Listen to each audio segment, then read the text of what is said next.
नमस्कार, hornbill TV देख रहे हैं आप। मैं हूं आपके साथ विशाल गर्ग। खबरों की शुरुआत करेंगे। ये अलग बात है कि उत्तराखंड में मौसम खराब होने की वजह से कई बार चारधाम यात्रा मार्ग को बंद करना पड़ा और तीर्थ यात्रियों को भी काफी परेशानियों का सामना करना पड़ा।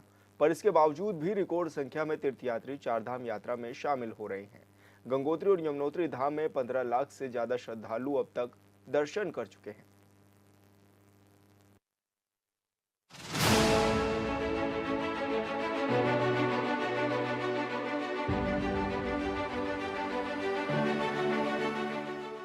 मानसून सीजन बीत जाने के बाद अब उत्तराखंड में चारधाम यात्रा फिर उफान पर है। पिछले साल की तुलना में इस बार अधिक तीर्थयात्री पहुंचे हैं। दी गई जानकारी के मुताबिक अब तक 15 लाख से अधिक श्रद्धालु गंगोत्री यमुनोत्री धाम के दर्शन कर चुके हैं, जो कि पिछले साल की तुलना में काफी अधिक है। कपाट बंद होने तक यह आंकड़ा 18 लाख तक होने की उम्मीद है, जो कि एक अपने आप में रिकॉर्ड होगा। अब ये हमारा जो वर्षा ऋतु हमारी समाप्त हुई है, तो फिर एक बार दोबारा से हमारे जो है यात्री बढ़ने लग गए हैं। बाकी हमारी सारी टीमें जो है स्क्रीन सेंटर में हो गया, हमारे जो है जो ऑन रूट में जो हमारे जो है वो स्वास्थ्य इकाइयाँ हैं और हमारे स्वास्थ्य मित्र हैं, वो सब जो है मुस्तैदी से अपना कार्य कर रहे हैं। और बात ये आप कर रहे हैं कि जो कैजुअलिटी थी, तो इस बार हमारी कोई ऐसी बहुत बड़ी कैजुअलिटी नहीं हुई है। स्वास्थ्य कारणों से और जो है अपने जिनको जो थोड़ा एक्लेमेटाइज होने में दिक्कत होती है, तो वही लोग जो हैं ज़्यादातर जो हमारे जो है इस बार जो है जो हार्ट अटैक से ज़्यादा हमारी जो मृत्यु हुई है। तो इस बार हमारी यमुनोत्री धाम की अगर बात करूँ मैं, तो हमारी यमुनोत्री धाम में 38 हुई हैं आज तिथि तक, और जो है गंगोत्री में 15 लोगों का कैजुअलिटी है। पिछले साल की अपेक्षा ये काफ़ी मतलब कम है, और हमने इस बार जो है काफ़ी जो है एहतियात बरते हैं, तो जिससे जो है अब तक जो है हम इस टारगेट को घटाने में कामयाब हुए हैं। सर, यमुनोत्री धाम में कितनी टीमें हैं सर इस समय जो रास्तों में काम कर रही है? यमुनोत्री धाम में हमारी यमुनोत्री प्रॉपर यमुनोत्री में हमारे जो है डॉक्टर पूरी टीम है। रास्ते में हमारे जो है वहाँ पे 30 जो हमारे स्वास्थ्य मित्र हैं। वहाँ पे हमारे बम घाट में हमारा जो है वो FMR वो लगता है। बम घाट हो गया, राम मंदिर हो गया। बाकी हमारे जानकी चट्टी में हमारे जो है फिजिशियन बैठते हैं, और हमारे पास जो है पूरी टीम अब तैनात है। बाकी बड़कोट में हमारा जो है ICU भी समय चल रहा है, तो पूरे रूट में उधर हम जो है मुस्तैदी से कार्य कर रहे हैं। जिला प्रशासन ने इस बार भारी बारिश के बाद भी यात्रा व्यवस्था को सुचारू रखने में कोई भी कसर नहीं छोड़ी और हर स्थिति में उत्तराखंड पुलिस और यात्रा से जुड़े कर्मचारियों ने काम किया। स्वास्थ्य विभाग के आंकड़ों पर गौर करें तो यमुनोत्री धाम में 38 श्रद्धालुओं की हृदय गति रुकने से मौत हुई है। वहीं गंगोत्री धाम में 15 लोगों की मौत हुई। डॉक्टरों का कहना है कि यमुनोत्री धाम की यात्रा में जाने वाले श्रद्धालुओं को 3 प्रकार के मौसम का सामना करना पड़ा है। यमुनोत्री में तो बेसिकली एक्चुअली हार्ट के केस ज़्यादा होने का कारण ये है कि वहाँ पे जो तीर्थयात्री आते हैं उनको चढ़ाई ज़्यादा करनी पड़ती है। मतलब 6 किलोमीटर का प्रॉपर ट्रैक है वहाँ पे। गंगोत्री में रिलेटिवली इसलिए कम है क्योंकि यहाँ पे डायरेक्ट गाड़ी जो है वो मंदिर तक पहुँच जाती है, तो इसलिए यहाँ पे थोड़ा कम है। यमुनोत्री में ज़्यादा होने का कारण यही है कि वहाँ पे ट्रैक है, एक्जर्शन ज़्यादा हो जाता है। लोग सेम डे में जानकी चट्टी पहुँच के और ऊपर चढ़ने की कोशिश करते हैं बिना एक्लेमेटाइज हुए। दरअसल हरिद्वार से यात्रा की शुरुआत करते समय गर्मी, बीच में उमस और यमुनोत्री धाम में भारी ठंड के कारण अक्सर बीमार लोगों को हार्ट अटैक का खतरा बना रहता है। यमुनोत्री धाम की 6 किलोमीटर की पैदल दूरी होती है, जिसमें ऑक्सीजन की भी कमी होती है। हालांकि स्वास्थ्य विभाग ने हर 500 मीटर की दूरी पर मेडिकल कैंप लगा रखे हैं, पर मौतों का आंकड़ा हर साल बढ़ता रहता है।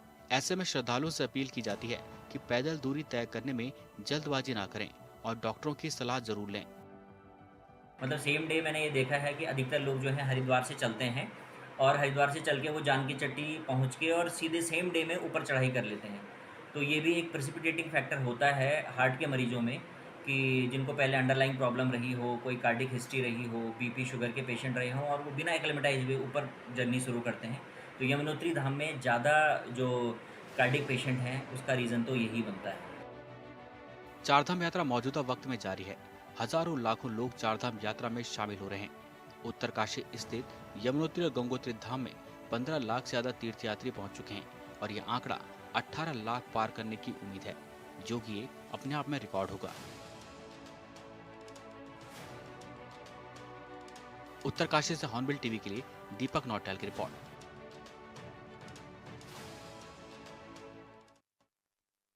उत्तराखंड में 2017 से ही बीजेपी की डबल इंजन वाली सरकार है और सरकार का दावा है कि बीजेपी की सरकार में राज्य तेजी से तरक्की कर रहा है। यही वजह है कि सतत विकास में उत्तराखंड देश का पहला राज्य बन गया है। साथ ही रोजगार देने में भी उत्तराखंड अव्वल रहा है। देहरादून में प्रेस कॉन्फ्रेंस कर सीएम धामी ने प्रदेश के सबसे बड़ी मांग यानी मूल निवास और भू कानून पर बड़ी बात कही है। इस रिपोर्ट में देखिए।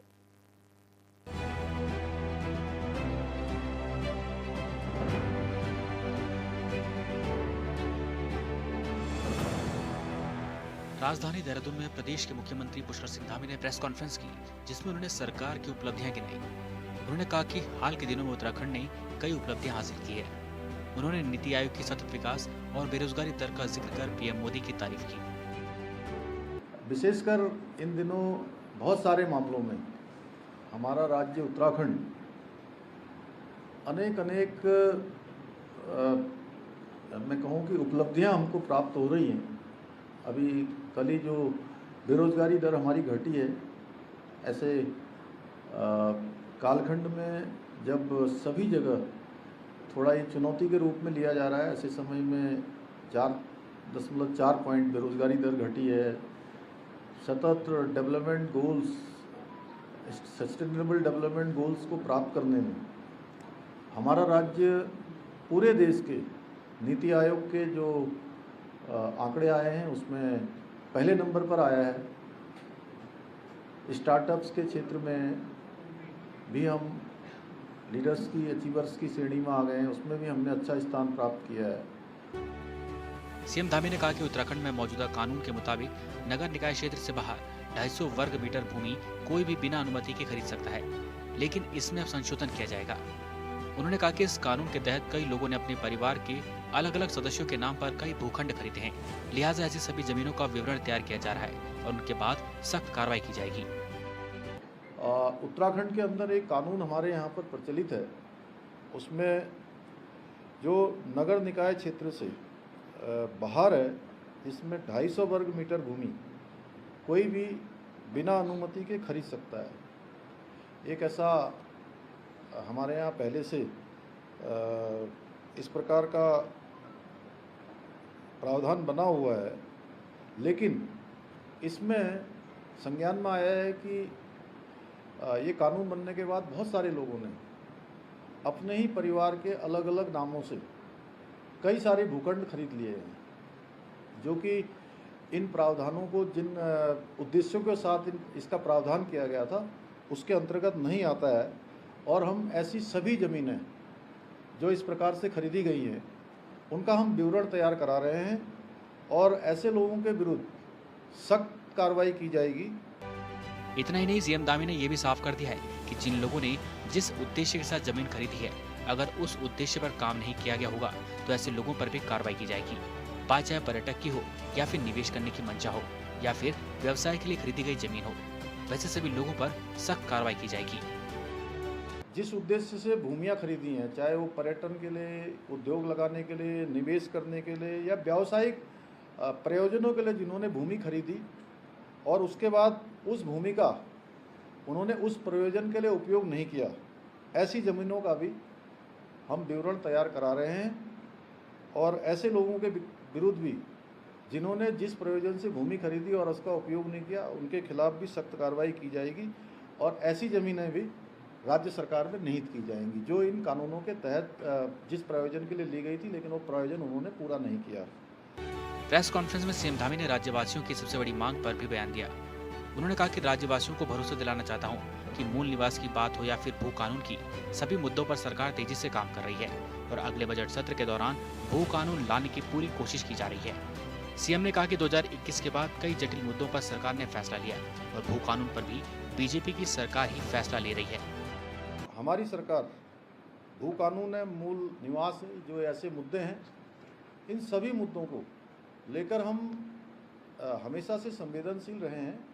हम संवेदनशील हैं और अगले बजट सत्र में हम उत्तराखंड की जो भौगोलिक परिस्थितियों के अनुरूप इस पर, चूँकि पहले से एक कमेटी बनी हुई है, कमेटी काम कर रही है, प्रारूप बनाने के लिए कमेटी का गठन भी किया हुआ है, मुख्य सचिव की अध्यक्षता में उसमें काम चल रहा है और इसके अनुरूप एक वृहद भू कानून लाने के लिए हम प्रयासरत हैं कि हम इसमें एक भू कानून लाएंगे। और जिस प्रकार मार्च 2021 से अब तक लंबे समय से चले आ रहे अनेक मामले ऐसे थे और जिन मामलों पर फैसले नहीं हो पा रहे थे। उन सभी मामलों पर हमने फैसले भी लिए हैं, चुनौतीपूर्ण मामले रहे हों उनका भी निस्तारण किया है, हमारी ही सरकार ने किया है। प्रेस कॉन्फ्रेंस में मुख्यमंत्री ने कहा कि जिन लोगों ने प्रदेश में लैंड बैंक बना रखा है वैसे लोगों की जांच की जा रही है। उदाहरण देते हुए सीएम धामी ने कहा कि कई लोगों ने रिजॉर्ट के नाम पर तो कई लोगों ने व्यवसाय करने के नाम पर जमीन तो खरीद ली, लेकिन ना तो रिजॉर्ट बनाया और न ही व्यवसाय शुरू किया। लिहाजा ऐसे लोगों पर कार्रवाई तय है। 9 नवंबर 2000 को उत्तराखंड राज्य का गठन हुआ था और पहले कहा जा रहा था कि 9 नवंबर से पहले राज्य सरकार प्रदेश में यूसीसी कानून लागू कर देगी, लेकिन लगता है कि इसमें कुछ समय और भी लग सकता है। मीडिया के सवालों पर सीएम धामी ने कहा कि मामला जटिल है, फिर भी इस पर काम हो रहा है। अक्टूबर में एक बैठक होनी है, उसमें साफ हो जाएगा कि यूसीसी कानून कब लागू किया जाएगा। उत्तराखंड वासियों की मौजूदा वक्त में सबसे बड़ी मांग भू कानून और मूल निवास है और सीएम धामी ने प्रेस कॉन्फ्रेंस कर दोनों मामलों पर अपनी बात रखी है। लिहाजा अब ऐसा लग रहा है कि प्रदेश को पड़ोसी राज्य हिमाचल प्रदेश की तरह जल्द ही सख्त भू कानून मिल जाएगा, ताकि देवभूमि के मूल स्वरूप से कोई छेड़छाड़ न कर सके। Bureau report, hornbill TV. Vikasnagar नगरपालिका टाउन हॉल में स्वच्छता ही सेवा अभियान के तहत कार्यक्रम का आयोजन किया गया है। ये कार्यक्रम नगरपालिका विकासनगर की तरफ से आयोजित किया गया। शिविर में कई विभागों ने केंद्र और राज्य सरकार की संचालित कल्याणकारी योजनाओं से पर्यावरण मित्रों को भी रूबरू कराया, जिससे सरकार की योजनाओं से कोई भी लाभार्थी वंचित न रह सके। साथ ही नगरपालिका के पर्यावरण मित्रों के लिए स्वास्थ्य जांच शिविर भी लगाया गया था।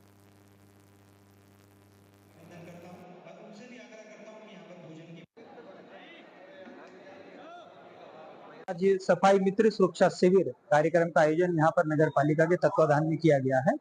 इसमें विभिन्न विभागों द्वारा यहाँ पर जन कल्याणकारी जो योजनाएं हैं उससे हमारे पर्यावरण मित्रों को रूबरू कराया गया है, और कोई अगर हमारा लाभार्थी उससे वंचित रह गया है तो ये हमारी कोशिश है कि उसे जो राज्य सरकार और भारत सरकार की योजनाएं हैं उनका पूर्ण लाभ मिल सके। इसके साथ ही जो है आज सफाई कर्मचारियों का स्वास्थ्य शिविर भी यहाँ पर आयोजित किया गया है। उनके स्वास्थ्य की जांच कराना भी हमारा एक नियमित काम है और समय समय पे हम इसको करते हुए आए हैं। इसी क्रम में आज उनके स्वास्थ्य का भी यहाँ पर परीक्षण हम लोग करवा रहे हैं। हरिद्वार के डीएम करमेंद्र सिंह ने मेला अस्पताल का औचक निरीक्षण किया है। इस दौरान उन्होंने कई तरह के दिशा निर्देश भी अधिकारियों को दिए हैं।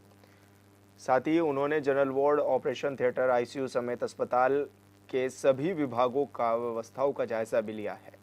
निरीक्षण के दौरान डीएम ने अस्पताल में भर्ती मरीजों से मुलाकात कर उनका हालचाल जाना। डीएम ने मरीजों से अस्पताल में मिल रही सुविधाओं के बारे में भी जानकारी ली, जिस पर मरीजों ने संतोष जताया है। वहीं निरीक्षण के बाद जिलाधिकारी ने कहा है कि मेला अस्पताल में मरीजों को दी जा रही सुविधाएं संतोषजनक हैं, लेकिन जो डॉक्टरों की कमी है उसे जल्द ही पूरा कर लिया जाएगा।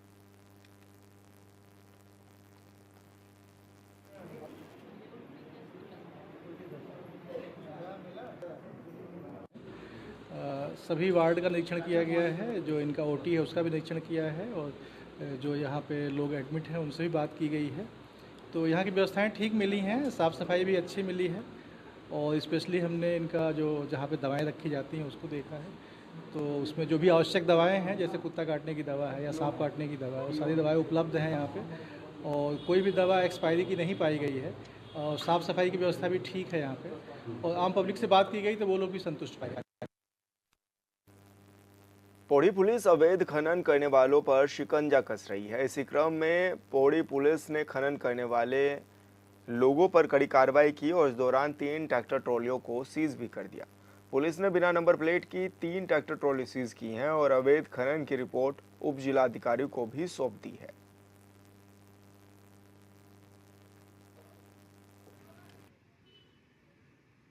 अवैध खनन के लिए जो जिला है हमारा, उसमें हम प्रतिबद्ध हैं कि अवैध खनन नहीं किया जाए। आपको अलग अलग पता है कि जैसे कि यहाँ पर जो पहले भी मामला आया है कि खच्चरों द्वारा अवैध खनन किया जा रहा है। इसी क्रम में हमने अभी आपको कल देखा कि 3 ट्रैक्टर ट्रॉली सीज की है जो अवैध खनन में पाई गई है। लगातार कार्रवाई की जा रही है और हम कोशिश कर रहे हैं कि कहीं पर भी किसी तरह का अवैध खनन नहीं किया जाए। इंडियन ऑयल ने उपभोक्ताओं के लिए ई-केवाईसी अनिवार्य कर दी है। अब इस दौरान जो भी लोग हैं उनको समय भी दिया गया है 31 दिसंबर 2024 तक के लिए। भाबर इंडियन गैस सर्विस के मैनेजर कैलाश अधिकारी ने बताया है कि घरेलू एलपीजी गैस इस्तेमाल करने वाले उपभोक्ताओं के लिए ये मुहिम चलाई जा रही है। डिलीवरी मैन घर जाकर ई-केवाईसी करा रहे हैं। साथ ही उपभोक्ताओं की सुविधा के लिए सीएससी सेंटर भी हायर किए गए हैं।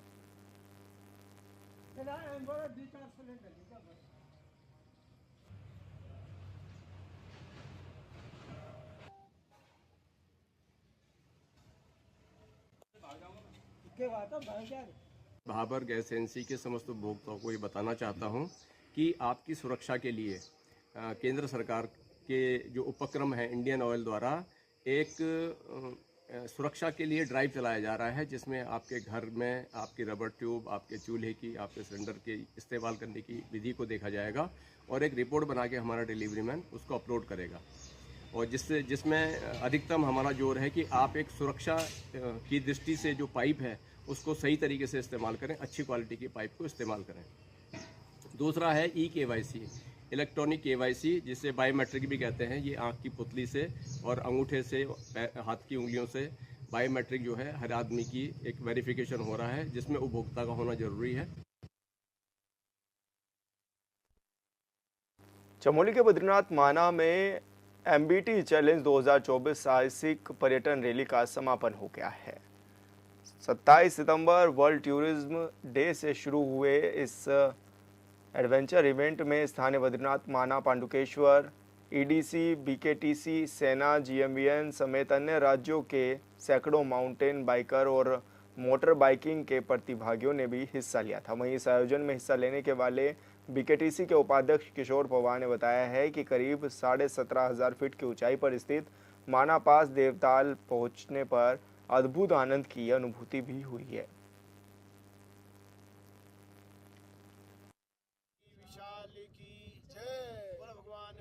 अभी हम लोग 17,500 की हाइट में, ये देवताओं का स्थान है और यहाँ पे देवताओं ने स्नान किया है। देवताल इस जगह को कहते हैं। तो यहाँ पे आज हम लोग एक एमटी चैनल के माध्यम से बहुत सारे लोग पहुँचे हुए हैं और मेरा एक प्रयास था कि इस जगह को एक आने वाले समय में काफ़ी हाईलाइट किया जाए, जिससे कि लोग सीमा दर्शन में यहाँ तक पहुँचें और सभी लोगों को अपनी सीमा तक आने का एक मौका मिलेगा। जय बद्री विशाल।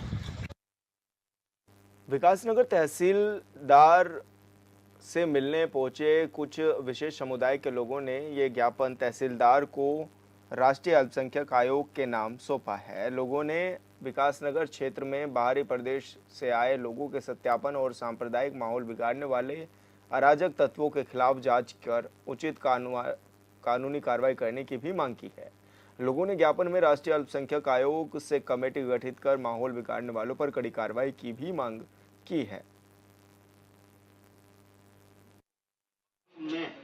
खालिद मसूरी नाम का व्यक्ति जो कि अभी बाहर से आया और यहाँ पे अपनी राजनीतिक पैठ भाजपा पार्टी में बना के विधायक जी से उनका करीबी होके और जो ये आयोग के हमारे चेयरमैन हैं सादाब शमसी जी, उनका करीबी होके और विकासनगर जामा मस्जिद के मुतवल्ली के पद पर तैनात हो गया।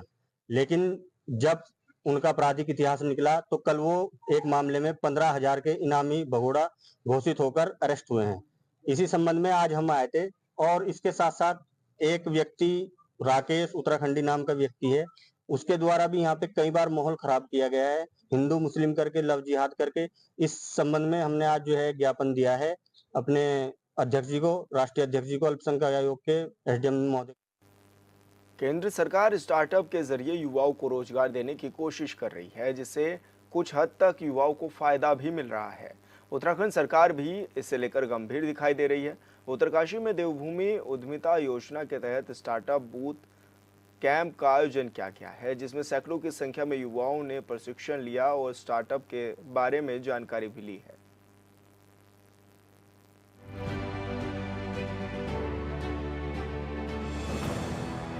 उत्तराखंड सरकार की देवभूमि उद्यमिता योजना के तहत पहाड़ी जनपद उत्तरकाशी की रामचंद्र उनियाल राजकीय स्नातकोत्तर महाविद्यालय में भारतीय उद्यमिता विकास संस्थान अहमदाबाद की तरफ से उद्यमिता स्टार्टअप बूट कैंप का आयोजन किया गया, जिसमें जिले के अलग अलग इलाकों के युवाओं ने हिस्सा लिया और कैंप में स्टार्टअप को लेकर प्रशिक्षण लिया। योजना के तहत महाविद्यालय के विद्यार्थियों को अपना रोजगार स्थापित करने के लिए जो आयाम उनको तय करने हैं अपने आइडिया की सीडिंग से लेकर के उसके मार्केटिंग तक के लिए, इसके संदर्भ में विस्तृत जानकारी दी जाएगी।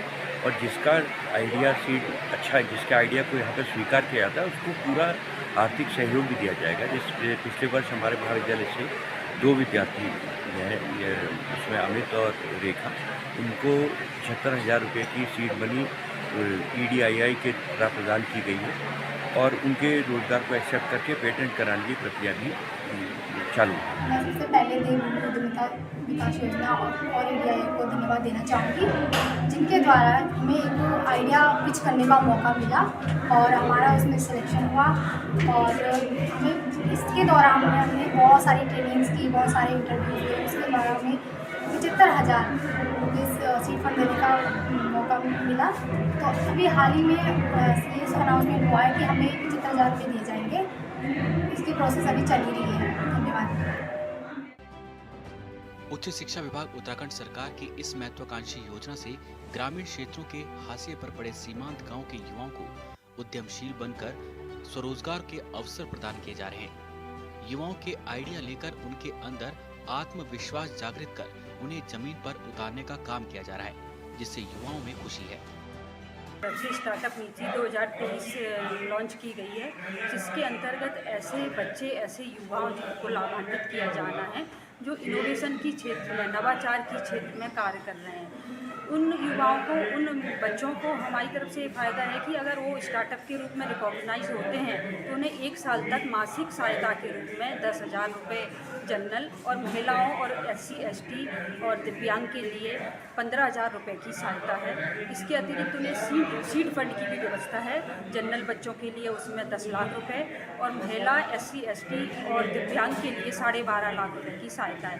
इस तरह के फंड उन्हें अपने उद्यम को स्थापित करने में सहयोग करेंगे। इसके अलावा वो उत्तराखंड में जितने भी हमारे इंक्यूबेटर स्थापित हैं उनमें भी टेक्निकल सपोर्ट उन्हें मिल सकता है। लगभग अभी तक उत्तरकाशी जनपद में कहीं हुआ शुरुआत हुई है? उत्तरकाशी जनपद में अभी 1-2 हमने रिकॉग्नाइज किए हैं और इस बूट कैंप के माध्यम से भी जो बच्चे आएंगे हमारे सामने, पिछले 2 बच्चों जो आ चुके हैं और इस बूट कैंप में जो आएंगे, हम उसे स्टार्टअप नीति में रिकॉग्नाइज करने के हमारे पूर्ण प्रयास रहेंगे, ताकि उन्हें जो स्टार्टअप नीति के भी जो अन्य लाभ हैं उनसे लाभान्वित हों और अपना उद्यम पूर्णतः मतलब संचालित करने की अवस्था तक वो स्थापित कर सकें। योजना के अंतर्गत हमारे महाविद्यालय में 2 दिवसीय बूट कैंप है। अभी पिछली बार हमने दिसंबर 2023 में एक बूट कैंप का आयोजन किया था, जिसमें हमारे महाविद्यालय के और अन्य जगहों के भी जो छात्र थे, उन्होंने अपने आइडियाज़ जो थे, उनके बिजनेस आइडियाज़, उनको उन्होंने प्रस्तुत किया था। तो 2 छात्रों को इसमें सीड फंड अभी मिला है, जिनमें 75,000 की धनराशि उन्हें मिली है। और हम चाहते हैं कि क्योंकि भविष्य में यदि संभावनाओं को हम देखें तो बिजनेस की बहुत अच्छी संभावनाएँ हैं। छात्र इसमें पूरी तरह से अपने आइडिया। उत्तराखंड में बीजेपी की डबल इंजन की सरकार है और सरकार के मुखिया तेजी से विकास कार्यों पर ध्यान दे रहे हैं, जिसका नतीजा यह है कि उत्तराखंड ने रोजगार देने में राष्ट्रीय औसत को भी पीछे छोड़ दिया है। उत्तरकाशी से हॉर्नबिल टीवी के लिए दीपक नौटियाल की रिपोर्ट। और फिलहाल इस बुलेटिन में इतना ही। आप देखते रहिए हॉर्नबिल टीवी। नमस्कार।